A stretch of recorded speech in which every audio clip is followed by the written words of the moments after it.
Yo, it's the kid, it's Pastor Ivan, and I am so excited to introduce to you Church Outside Podcast today. Today, you have a special episode from Love City, USA. Yes, it was a 3-week camp that New Light Church did over the summer, and I'm telling you, it was absolutely phenomenal. So we had these morning sessions called Chop It Up, where we, the Church Outside Podcast, was featured during the day session. So right now, you get to take the inside look at Church Outside Podcast during Love City. Check it out.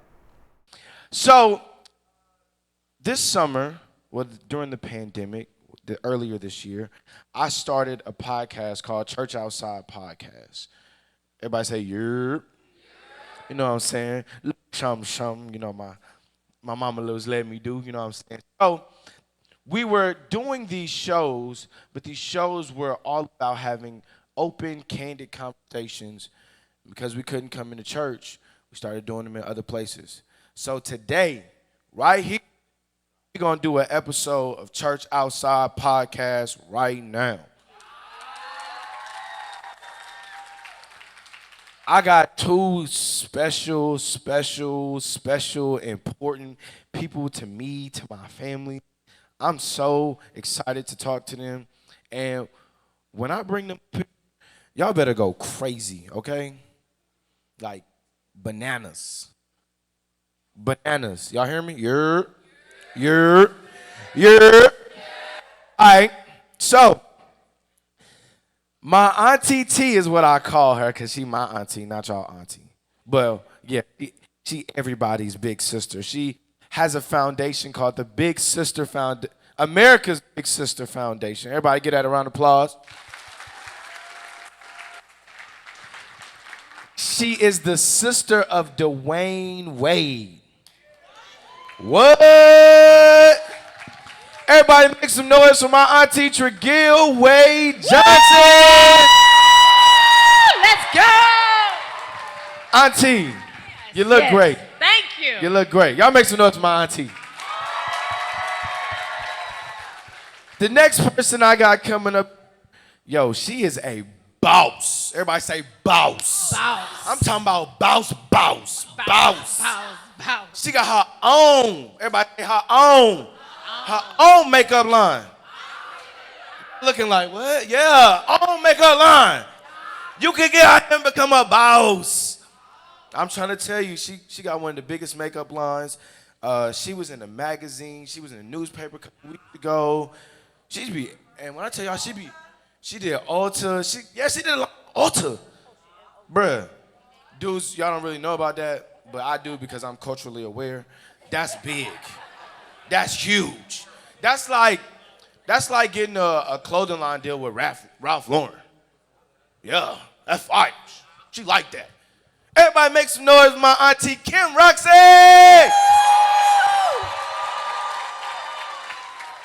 Yes. Give us some more. I need some more. Can I get a yeah? How y'all doing? We good. Amazing. Look, when I tell y'all they know too much about my life, I'm so nervous right now. Oh my God. I'm literally starting to sweat. So, my two aunties have accomplished, wait, time out, we gotta pause. I gotta take a break. The apostle and Lady B just walked in. Woo! I need everybody on their feet. Everybody on their feet. Make some noise for Apostle and Lady B. Woo!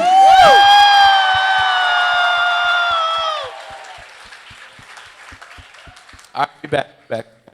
You know, the Bible says you got to give honor where honor is due. Absolutely. You know what I'm saying? Absolutely. You know what I'm saying? You're okay. Are y'all ready? Yeah, we ready. I'm finna ask y'all some real questions. Let's go. Don't be up here telling my business, though. You know what I'm saying? I don't even care if my mama give you that look. Don't do it to me. All right. So I'm gonna let you guys to introduce yourselves, and then just give us a little glimpse into what you're doing right now. Okay? Cool. I'll start. I am Dr. Tragil Wade Johnson. I'm so excited to be with y'all today. Make some noise. Yes. And so for me, I am CEO and founder of America's Big Sister Foundation. It is a teen girl organization where we do conferences around the world, but we also have a mentoring program for our mother hunger girls, girls without their moms. And so can't wait to tell my testimony to tell you guys why that particular purpose. And so that's what I'm doing now. I think currently, because of just me being dedicated to the cause, CBS ended up talking about the organization. So that's one of the biggest accomplishments that we were featured on CBS. But other than that, like this is what I'm doing, and I'm newly married, so I'm being a wife. Hey.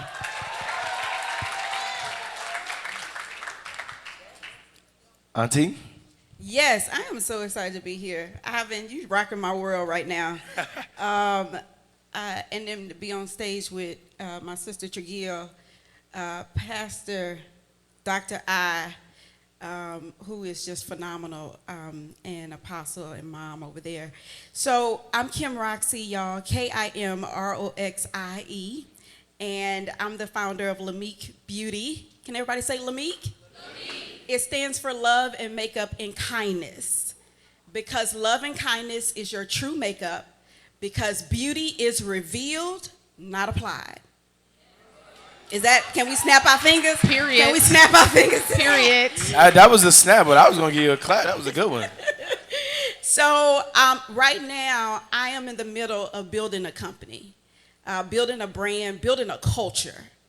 I am here to do a makeover on the beauty industry. So I don't know if you ever turn over your shampoo or your conditioner or your toothpaste or your lipstick or your lip gloss, but you look at those ingredients inside of those products and do some research, right? Become a mad scientist in the moment.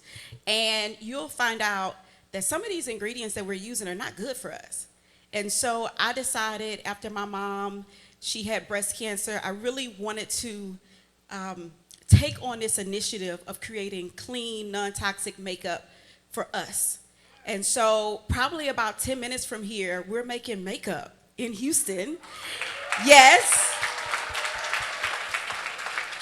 And we are creating those products, and they're sold on the largest beauty specialty retailer in the country, Ulta.com. And we are the first Black-owned, clean, non-toxic makeup line to be sold on this major retailer.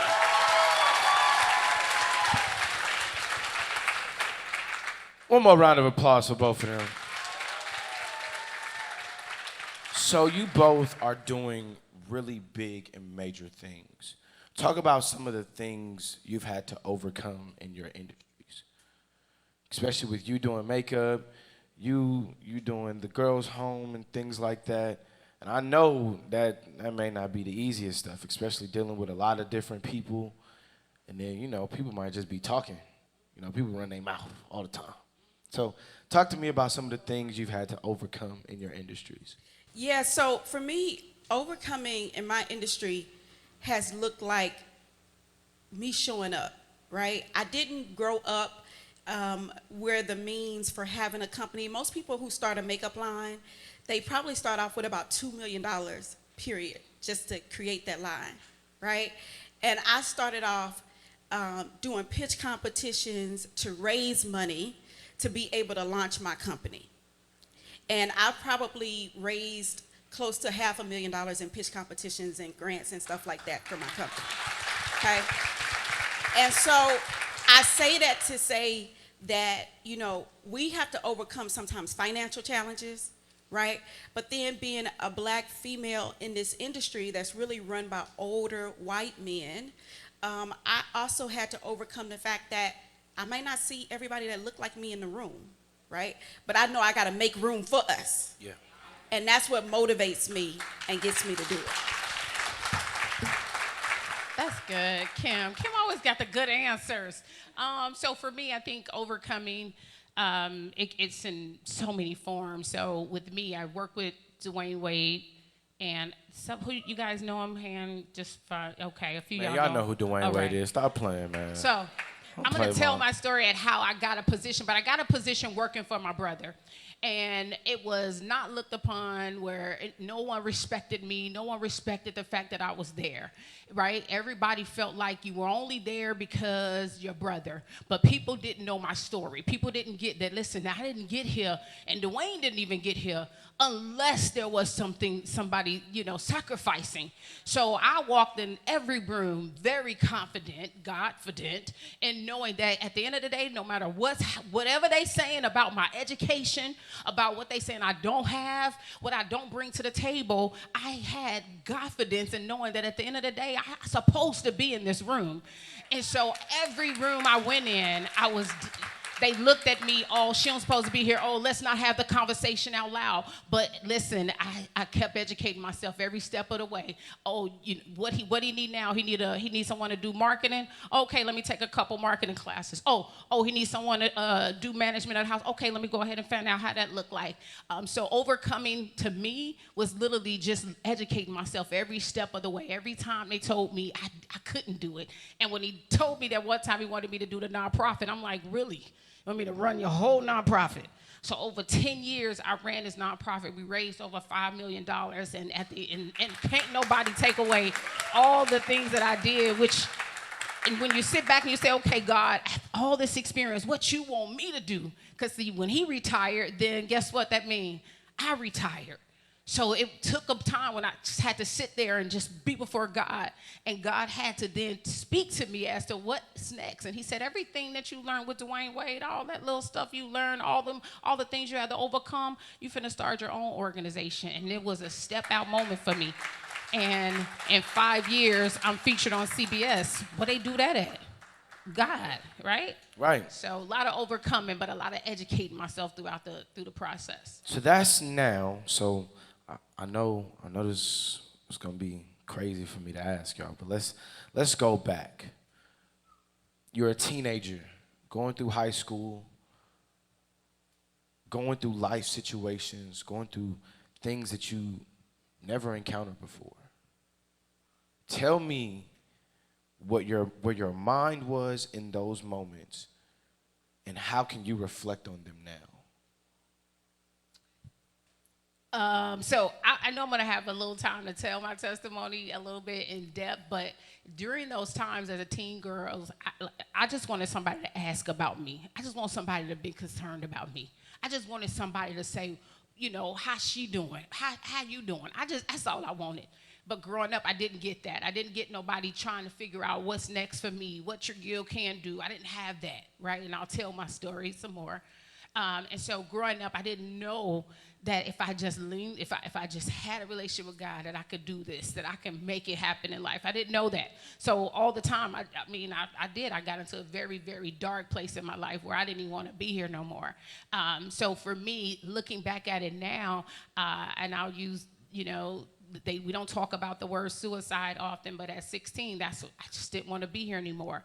But I do know today, though, even if I was just look at all the blessings that I had now. Look at all the things I went through as a young person has now just outweighed everything, right? I'm 16. I'm 45. I'm finna be 45, y'all. Give it up for me, y'all. And when I tell you I have traveled the world, any place you could almost think of, I have been there. Any person you could think of, I have met almost. So if I would have at all been successful in that act, you know what I'm saying? That's the one act as a young person I always talk to God about and say, God, I'm sorry that I even at one point doubted that you was there for me and that you had my back. And for that one time. So I'm going to talk about it some more. But when looking back at it as a young person, I didn't even know all the blessings he had for me. Just if I got through this time. It was the toughest time. But if I just going on ahead, kept on going, look at how God blessed me after all of that. So, man, my good outweighing my bad, baby. Hey. Okay, auntie. While I was sitting over there and we was having praise and worship, I literally had an emotional experience because I put myself back at 16. At 16, I was a varsity cheerleader. I was actually the accompanist. I was the pianist to the choir at my high school. I was the keyboardist to the jazz band, but I was hanging around the wrong people. And at 16, even though I had all of that going on, I got kicked out of high school for having an altercation. And so, and it was, when I went to school, it was like a one strike rule. It wasn't no 2 strikes, 3 strikes. It was like the one time I got in trouble, I got kicked out. And you could imagine, I'm doing all this, and my whole world come crashing down, kicked out of high school. And I had to end up going to an alternative school. And at that alternative school, it was sort of set up like a little mini juvenile.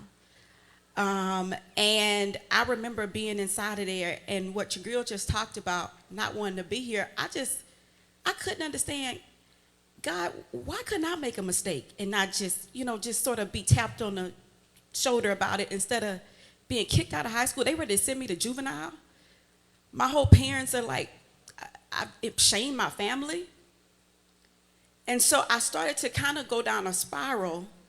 I started using prescription drugs. I remember being in school one day and literally passing out and being rushed to the hospital. I just remember waking up with my parents by my bedside, looking at me and just with tears in their eyes, happy that I woke up. And, when I was just sitting over there, I was just thinking to myself, wow, how I was in church. I'm a preacher's kid. But this still happened to me. And how sometimes, we can be performing, right? We can be here, we can do things as tradition. But that's why I love what Ivan was talking about, having it in your heart. And I'll tell you this, you won't be able to escape mistakes. Mistakes are going to happen. But I'll tell you one thing, God is able to recover you and rebound you in such a way. Yeah. Tragil over there talking about her basketball experience, all I can think about is rebounding. Yeah. And so 5 years later, after being kicked out of high school in that alternative school, 5 years later, I opened up my first makeup shop at 21. And I remember, and I'm going to tell you this real quick. I remember getting a letter in the mail. I had opened it up at Sharpstown Mall. Anybody from Houston? You remember Sharpstown? I opened it up at Sharpstown Mall. They didn't even want to rent to me. But at 21, I opened up this store. And I remember opening up a letter in the mail, Ivan, and it said, we want you to come to our career day. So I just RSVP'd for it. A couple weeks later, when it was time to go, I'm driving up on the scene. I'm like, this sure do look familiar. And I drive up to the same alternative school that I went to. And I was over there, and it's on the southwest side of Houston, and I drive up and I go in, and they're trying to tell us, like, okay, you can't go to this part of the school. They're trying to give us all the protocol. I say, oh, I know how to get around this school. Yeah. And they were like, how you know how to get around this school? And I was like, because I went here. They were like, no way. I was like, yeah, I went here. I said, how did y'all find out about me? And they said, well, some of the girls came to your makeup shop, and they said they want to be you. They want to have a makeup shop like that. They want to be makeup artists, all this kind of stuff. And they said they never had anybody come to the school who had actually sat in the seats that the kids had sat in. So you won't escape mistakes. But God will make every step that you make purposeful. And it'll be like he made it just for you. So I'm in the makeup industry because he's making up a life for us that he's going to reveal, and I'm so excited that he decided to do that in me. Good, sis. I think for me, just kind of sitting here, and both of you kind of know my story, just cutting up. And it wasn't that I wasn't talented, I wasn't smart, very intelligent. I got to a point my sophomore year, and I was just like, why am I in school? Like, I'm too smart for this. And I got to a point to where I started smoking. I was hanging out with friends. I just started wilding. I knew my mom was calling out like, this boy is, and my mom made a really tough decision. And I think in that moment, I didn't understand the magnitude of the decision she had to make. She decided to send me to military school, and I was hot. Like, auntie, I remember you came to the house and you was like, I know you don't want to go. Where's your head at? And I was like, she thinks she finna get me to go out somewhere and I ain't going. What? She gonna come home that day and I ain't gonna be here. And she was like, boy, what? What? Okay. Okay, Ivan. And I went to this military school for 6.5 months, and I saw things that I had told myself I would never encounter. I'm in a military school with literal peers my age. They're here because they've done murders, assaults, robberies. And I'm like, nah, bro, I just didn't want to go to school. I just didn't want to be there. So everybody's asking me my story, and I don't have no story. Well, what you do? My mom got mad at me. I mean, I was smoking weed. Bro, that's it? I'm like, yeah. But I'm interacting with people who've been in situations that I would never see myself in. I'm having conversations at night sometimes where I'm seeing dudes who say they've done some of the craziest thing crying because they can't see their mama. But they hard. I'm this, I'm that. And I'm sitting here like, yeah, I'm just a PK. I'm a Christian. I didn't want to go to school, but I'm here. My mom thinks I need discipline. Why would she think that? And I remember we had a family day, and they had us do like this march out stuff, military school stuff. It was so lame. I hated it. And I remember when I walked out, my whole family was there, and they were crying. And I didn't understand why.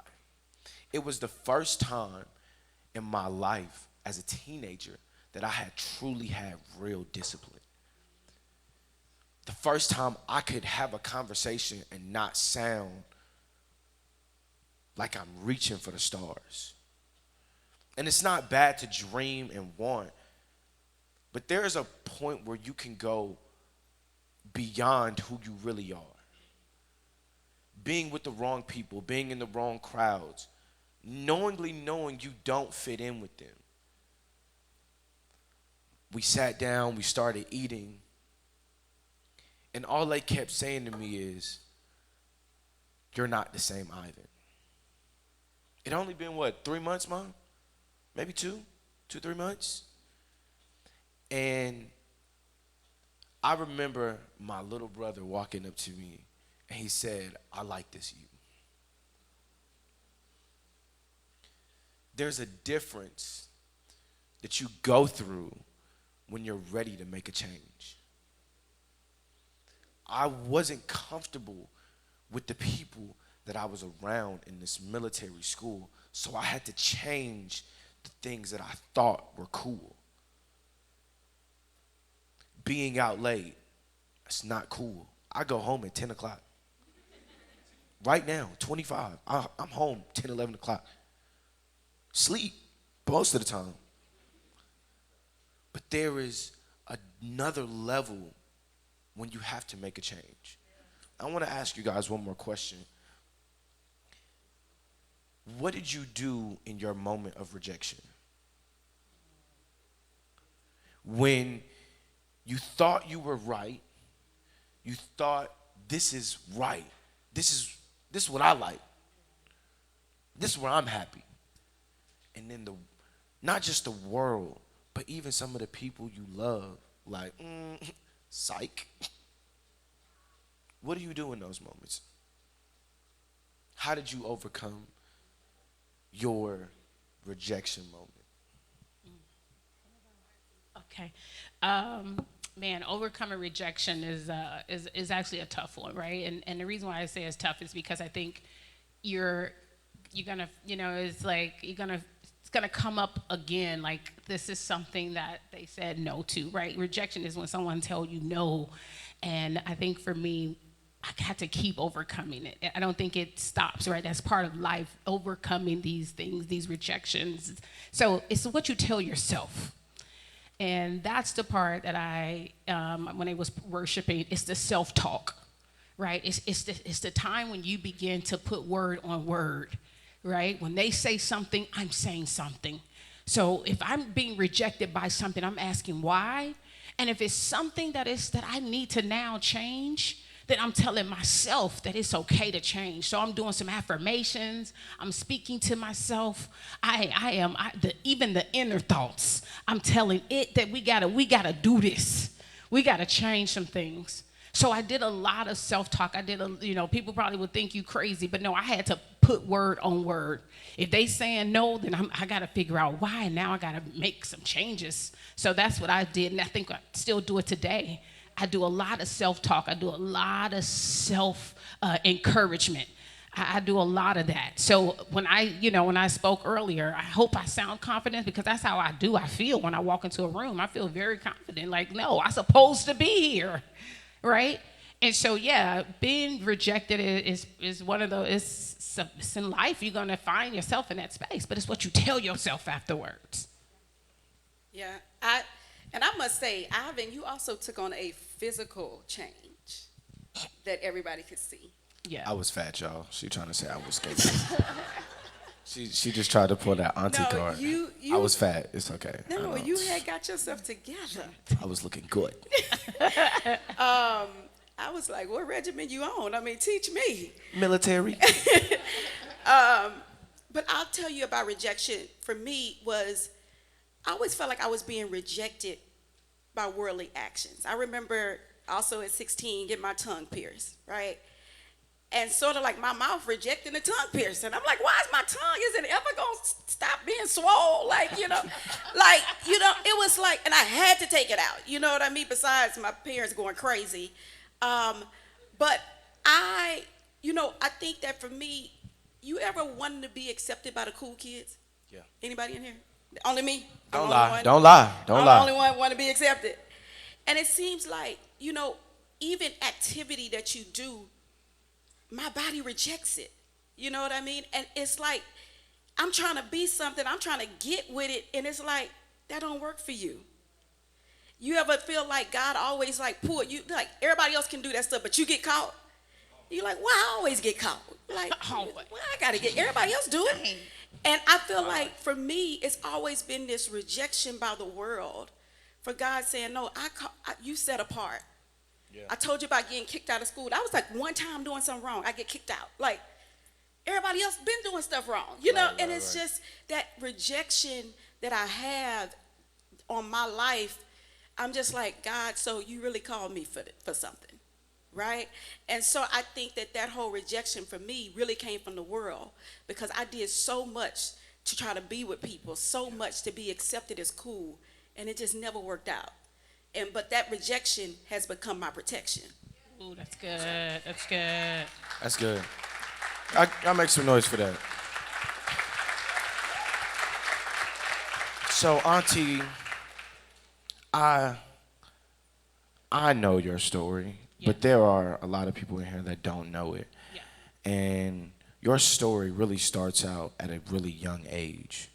So, for all of the young ears in here, can you give them a glimpse into your world?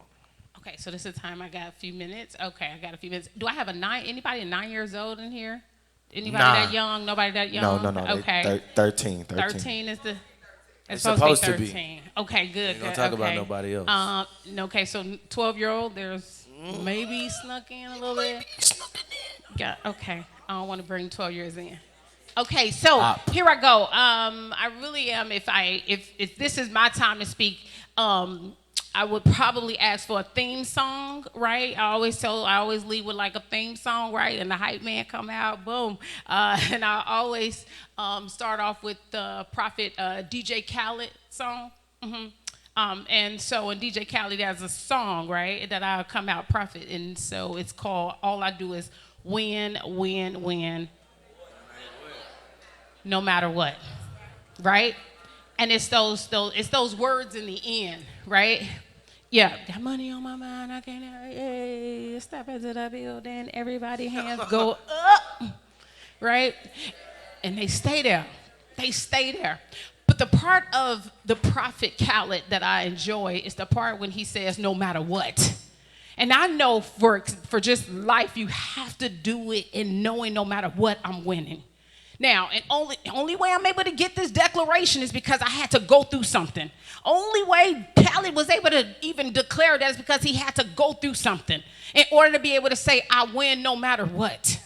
Right? And so at 9 years old, I'll never, ever forget, my mom says, come on, let's go and hang out. I want to take you to some friend's house. I said, okay. At this time, I have a little brother, 5 years younger than me. So if I'm 9, he's 4. And I said, okay, they got friends there. We can play all that good stuff. No problem. I'm excited. I'm going. And I get there, and we having a good time. My mom is in there with her, and they just having fun. And so I remember this because I was going to the 3rd grade. And I remember thinking to myself that this is very interesting because guess what? My mother left. When my mother left, she didn't come back. And so this lady started looking for my mother. And at the time, that's when I started understanding that, listen, life for me, it just ain't the same as the other girls at my school, as the other kids at my school. And so that's the day when I know that, listen, I have to be a protector. I have a little brother. These people don't know us, and I got to do my best to make sure that we're okay. And so my mother don't come back for at least over a year. My grandmother wound up finding us. And I remember her giving me these words, telling me that I can bear this, that I can bear this. She went looking for my mother. She says, just hold on, I'm going to go find her. She found her. She ended up finding us and getting us an apartment, right? So I'm excited because my grandmother got us an apartment. We all together again. Let's do it. I'm excited again for life. But then my mother decided that the house that we are living in now, she want to open it up for the dope dealers to sell drugs. So now the house become a trap house. Anybody familiar with the trap house? Yeah. So now I'm caught up in raids. Anybody familiar with raids? Who is it? The police. Coming through every month. I'm caught in raids. And so I had to come up with a plan how to get out these raids every time, me and my little brother. And every time I tell everybody, I'm going to protect this shorty no matter what. Because at that point, that's my baby, right? And so no matter what was happening, every raid, boom, we get out. One day I didn't get out. Gun to my head because I run under the bed. Come on out of there, 12 years old. All I could do is put my hands up and come on out. He got out though, so I'm excited that he got out. They say, what happened to the little boy? I don't know. The little boy, he left. I don't know. What he had? Did he have something on him? Oh, we're gonna take you to jail now. No, he ain't got nothing on him. That's all I could do is cry. I ain't got nothing on him, right? But I knew where he was at, because we always knew that we can go straight upstairs and they'll open the door for us on the 3rd floor. But we had a back door entryway. Well, guess what? One day, I got out and he didn't. And they had a gun to his head. But he's only 5 or 6. He don't even know what to do. And all I could do was say, let me get him out of there. Can I just get him out? Everybody's saying, stay back, because then you going to the Audi home. I'm like, but my baby brother is in there, right? Finally, again, God being amazing, my grandmother, the one that always showed up and ended up getting my little brother. So I'm thinking, okay, can't get no worse than this. Right? We've been in drug raids. I mean, for God's sake, we've been in a homeless situation. Can't possibly get no worse than this. Well, my mother is addicted to drugs now. And not only is she addicted to drugs, she's addicted to heroin. And anybody that knows anything about heroin, she was an intravenous user. So therefore, now she is sticking it in her vein. Anybody familiar with that type of drug? Right? Okay. And so this means that now, I can't have a conversation with her because of the nodding that is happening every time I try to talk to her. She gone. So now, of course, yeah, I definitely got to live life now as an adult. Because she checked out. And so I'm like, okay, God, it can't, Lord, help me. Just help me, God. Help me help myself. Help me help my little brother. Just help us. Still got a little worse. Because now, with all the raids and all the drugs and all the things that's happening in her life, she get time in prison. Now, this is the only person we really got. My dad, I try to tell people all the time, my dad was 6'4", real handsome, and my dad was outside. He was outside, y'all. Y'all know outside mean. He outside. You ain't think about them kids in their house. He at 6'4", that's the size. Everybody wanted to be in that height. Okay? So I'm left with this as being the one that's supposed to be there for me, but she kept making choices that did not choose me. And so I'm now in a space having to now make a decision because now she's incarcerated. What do I do now? So I took my shorty, because that's what I called him, to my dad's house. And I said, all right, I dropped him off. I said, I gotta go. Because me and my dad, I knew I couldn't stay with him. It was tough. It was already tough. I was too disappointed. But I went back because I went with someone that my mother told to look after me. And so now I'm thinking, man, I'm in high school now. I got to graduate from high school. I graduate from grammar school. So now I'm in high school. So I'm thinking my life is going to change. And so I'm saying it's a fresh start. This lady's supposed to be taking care of me. Bam, I'm finna start everything. So got on the cheerleader team. Once a cheerleader, always a cheerleader. No, but I was excited for my future. But then the lady comes to me and tells me, wait. No, that's not how life's gonna go. I'm not about to take care of you. I'm not about to pay for you to eat. I ain't finna do all of that.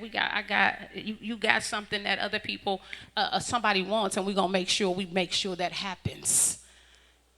And so now they call it a sex trafficking act when someone turns you over for product. And so now I'm with a man that, man, let me think about it. At 15, I'm going to school. I'm getting beat up every other day, lips busted. Kicked in my back. I still got the bark from when his Jordan, probably these same type of ones, took the skin out my back, got spit on. For 2 years, my mother was in prison, and my life was a living hell because everything he did was to destroy me. Everything. Guns to my head. You ain't nothing. And I knew it was more for me. I knew it was. I knew I was better than that. And so at 16, this is when I said that I got to a place in life when I got tired and I said, enough is enough. God, what do you want from me? Right? What do you want from me? And I said it. I remember saying it out loud. If this is life, I don't want it. If this is what this looks like, I don't want it. But how many of you know there's always somebody that's going to come and tell you something different? So I always depended on meeting people. When I hear people talk, I never talk. They would have to say stuff to me. I don't talk. I didn't talk much as a young person. They'll talk, old adults come and tell me stuff. Someone told me again, I heard the words from my grandmother again, that God ain't going to put more on me than I can bear. And I keep hearing this word and I keep saying, okay, God, when is it going to be over? But my mother get out of prison, clean, finally in her right mind, excited about life. She never knew I was going through the things I went through. And what I thank God about it is she got saved in there.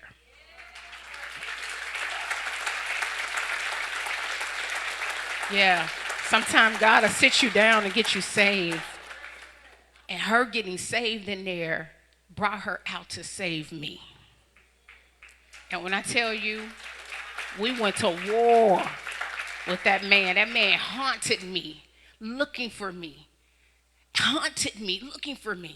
And I remember a moment came when I had to make a decision. My mother said, "Do you want out of this or not?" I says, "I don't even know what out means. He's going to kill us." She says, "You're going to have to step out.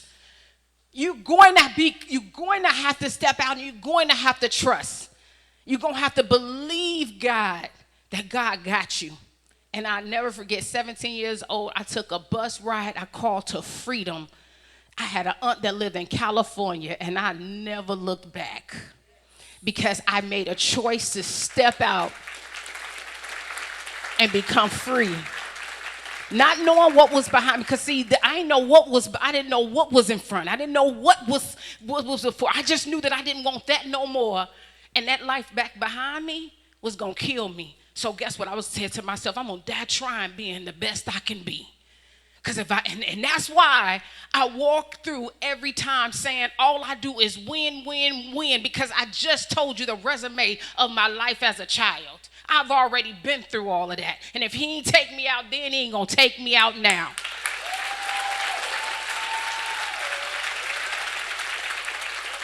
And I share this story because all of this happened before I turned 18 years old.